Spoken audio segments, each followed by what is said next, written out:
여러분 안녕하세요. 오늘은 청교도들이 성경의 아가서를 어떻게 읽었는지 그 이야기를 좀 해보려고 해요. 어찌 보면 그냥 평범한 사랑 노래 같은데 이게 어떻게 깊고 깊은 영적인 지침서가 될 수 있었을까요? 그 비밀 지금부터 함께 파헤쳐 보시죠. 네, 바로 이 지정에서 모든 게 시작됩니다. 한번 생각해 보세요. 성경 한복판에 남녀 간의 정말 뜨거운 사랑을 노래하는 시가 떡하니 자리 잡고 있더니 좀 낯설지 않으세요? 그런데 청교도들은 바로 이 질문에 대해 정말 놀라운 해답을 내놓았습니다. 사실 겉으로만 보면 아가서는 그냥 연인들의 뜨거운 사랑 이야기잖아요. 그래서 성경에서 가장 해석하기 까다로운 책 중 하나로 꼽히는 거고요. 왜냐하면 자칫 잘못 읽으면 본래 의미를 완전히 놓쳐버릴 수 있거든요. 하지만 청교도들은 이 표면적인 이야기에만 머무르지 않았어요. 그들한테는 이 텍스트 속에 숨겨진 어마어마한 영적인 의미를 열 수 있는 아주 특별한 열쇠가 있었던 거죠.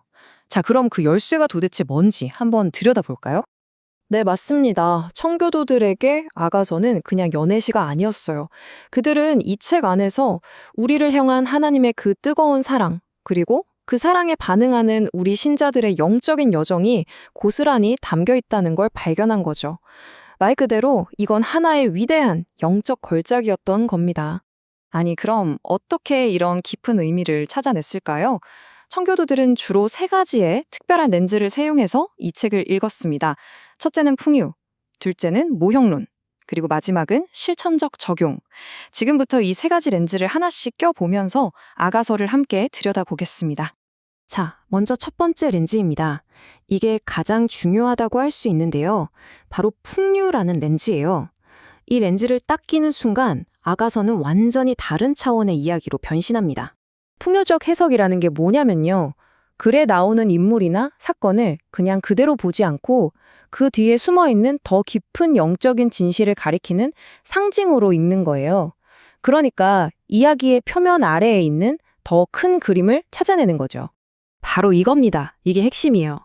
청교도들은 아가서에 나오는 인물들을 이렇게 바꿔서 이해했어요. 솔로몬 왕은 바로 예수 그리스도를 상징하고요. 그의 사랑을 듬뿍 받는 술람미 여인은 바로 교회, 그러니까 우리 신자 한 사람 한 사람을 가리킨다고 본 거죠.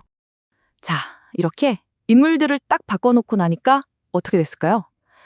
아가서에 나오는 그 모든 뜨겁고 절절한 사랑의 고백들이 전부 우리를 향한 그리스도의 열렬하고 희생적인 사랑 이야기로 완전히 새롭게 읽히게 된 겁니다. 와, 정말 관점 하나 바꿨을 뿐인데 대단하지 않나요? 좋습니다. 이제 두 번째 렌즈로 넘어가 볼게요. 이번에는 결혼이라는 개념이 어떻게 훨씬 더 큰 그림을 보여주는 신성한 청사진, 다시 말해 모형이 되는지를 살펴볼 겁니다. 이 모형론이라는 건 뭐냐면요.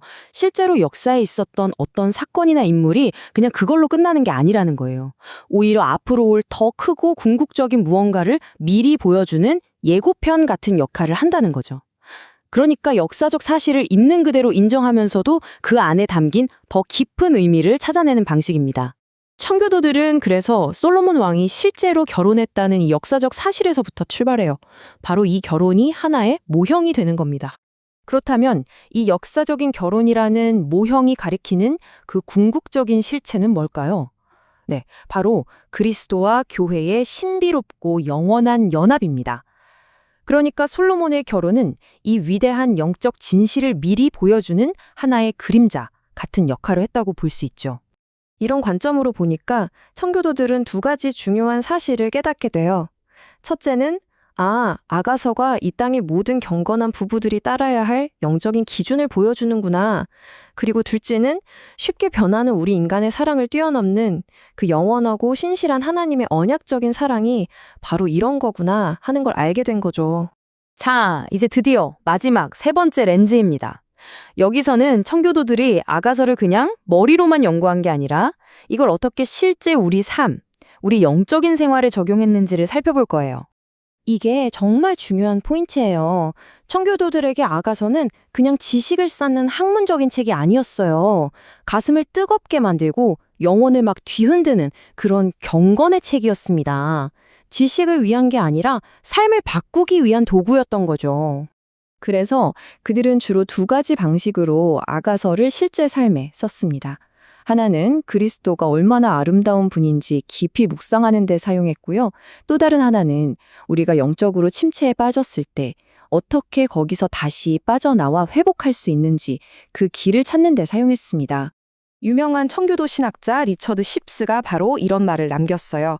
아가서에 그려진 그 사랑하는 사람의 아름다움을 보면서 우리 신자들이 세상에 헛된 사랑 같은 건 다 버리고 오직 예수 그리스도의 그 놀라운 아름다움에만 완전히 푹 빠지도록 만들어야 한다.